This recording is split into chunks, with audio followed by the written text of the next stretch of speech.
Départ de Saint-Florent pour Calvi, capitale de la Balagne. Arrêt sur la D81 pour des photos des Agriates.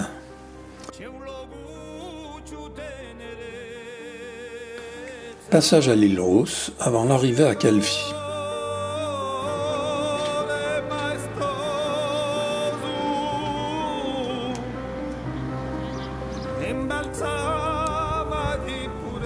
Ici, nous sommes en plein dans le désert des Agriates. Et la baie de Saint-Florent est à droite.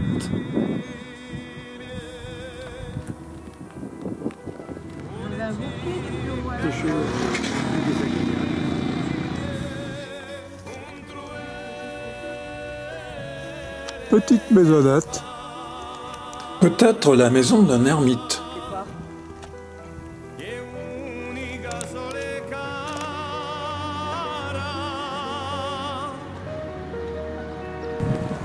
« 27 juin, Calvi.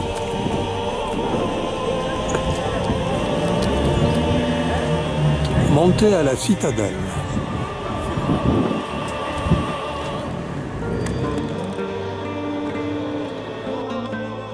À l'entrée de la ville haute.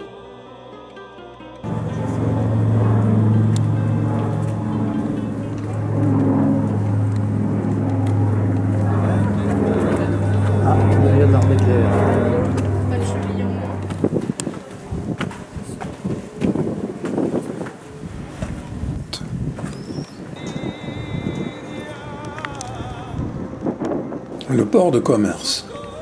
Au fond, le port de plaisance.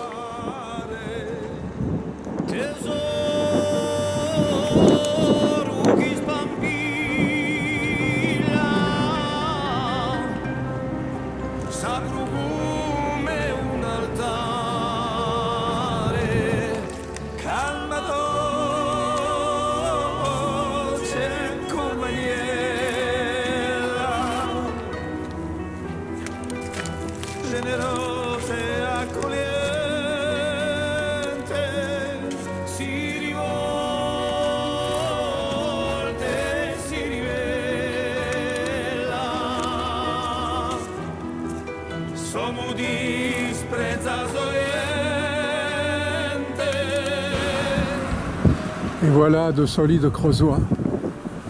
Ils gravissent les pentes de Calvi.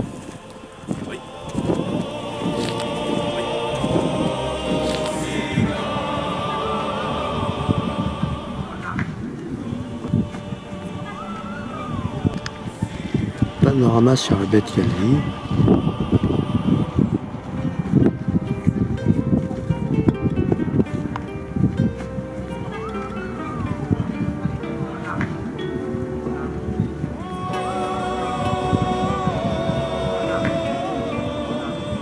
Sommet montagneux dominant la baie de Calvi.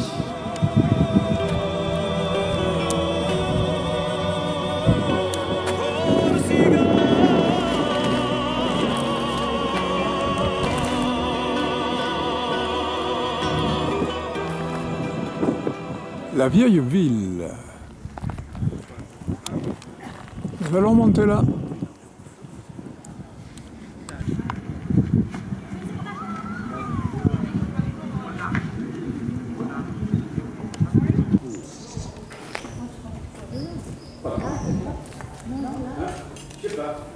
Faut aller là le plus haut possible.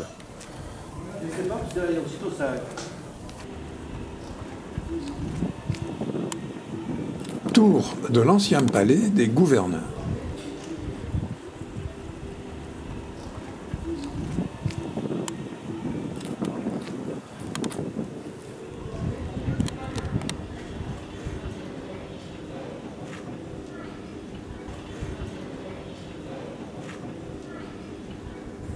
Vue sur l'anse de Fontanaccia.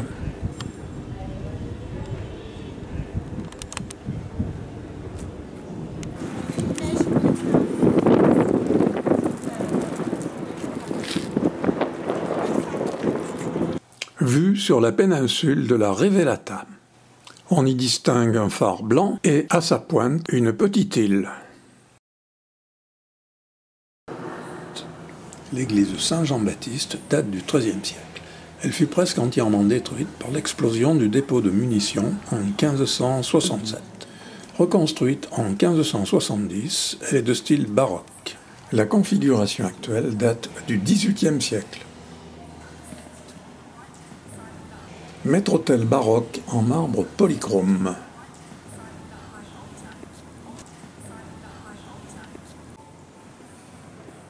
Chaire en bois doré de 1757.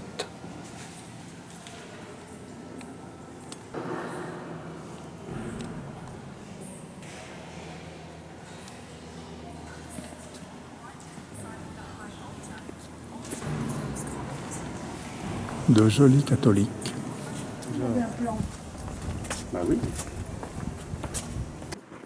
Ensemble de ruines de lourdes pierres où auraient séjourné les parents de Christophe Colomb. Elle est marquée là. Bah oui. L'église Sainte-Marie-Majeure. Mais pour visiter cette église, il faut sortir de la citadelle et se diriger vers le port. Mais à mon avis, elle n'est pas très grosse, donc on n'a plus la batterie.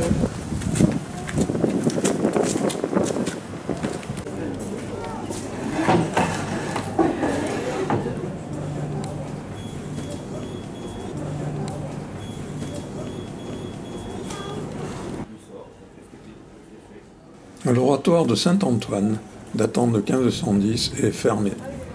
Dommage, il y avait, paraît-il, de belles fresques à voir.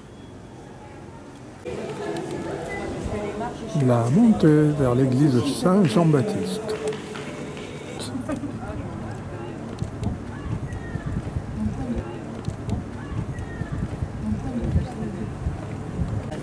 Salle d'exposition de la Légion étrangère. Sortie de la citadelle et retour au parking. En face, l'imposant mur d'enceinte.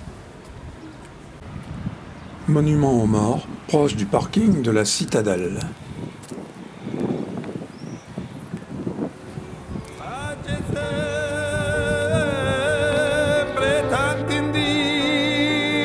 Récapitulatif de notre promenade dans la citadelle.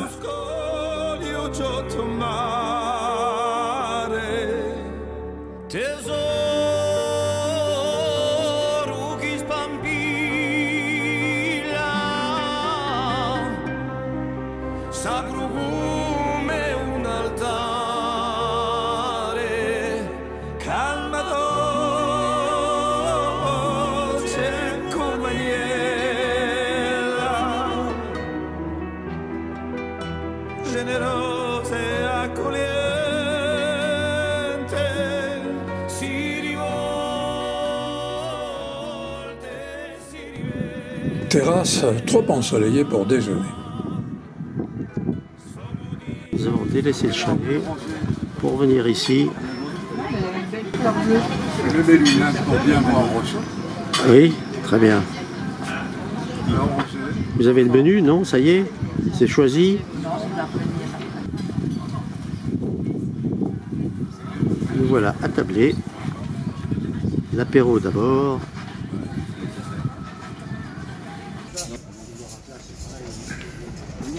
Déjeuner sur le port de Calvi.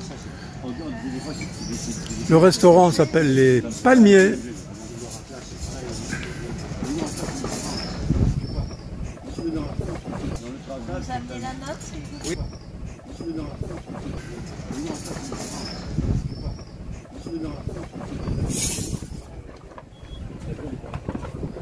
La tour du sel et la citadelle.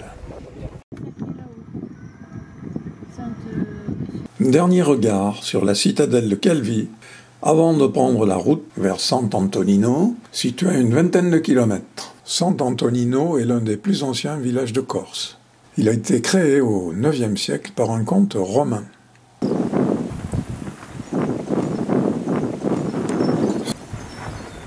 Sortie du parking avec en face les quartiers modernes. Ils ont quitté leur terre, leur champ de fleurs et leurs livres sacrés, traversé les rizières. Départ pour la découverte du village médiéval.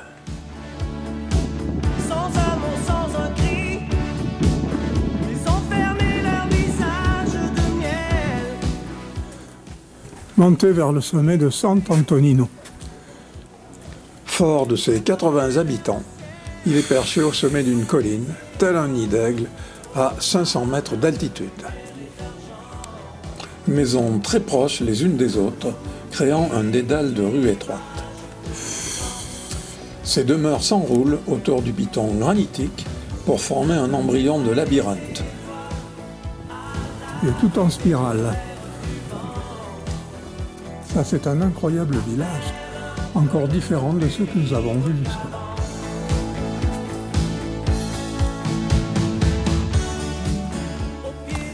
Et bien sûr, comme dans tous les villages corses, nous avons ici une petite chapelle. Refermer leurs paupières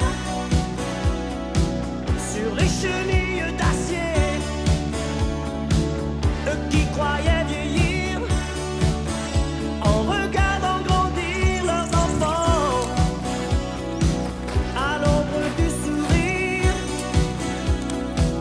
des bouddhas de marbre blanc, un peu plus près des étoiles, au jardin de lumière et d'argent, pour oublier les rivages brûlants. Un peu plus près des étoiles, à l'abri des colères du vent, à peine un peu plus libre qu'avant. Magnifique. Il parle à demi-mot. Bientôt le point culminant du village. Petite terrasse avec une vue imprenable sur la Balagne jusqu'à la côte. Table d'orientation située au sommet du village. Malheureusement, elle est en partie détruite par les impacts. La peinture a disparu. Vallée plantée d'arbres, entre autres des oliviers, de la vigne, des amandiers et des citronniers.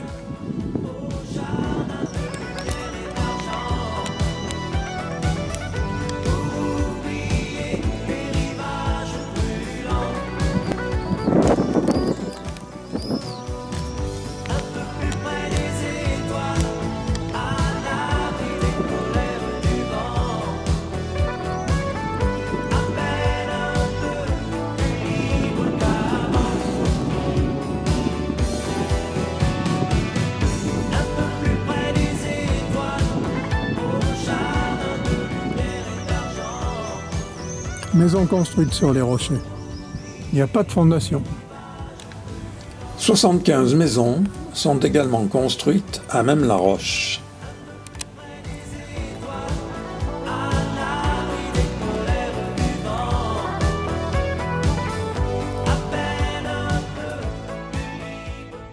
La mairie de ce charmant village.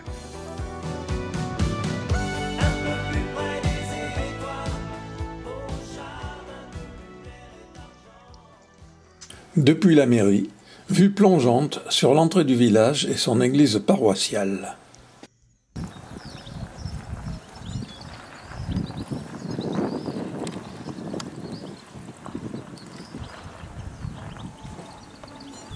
Cette tête ne m'est pas inconnue.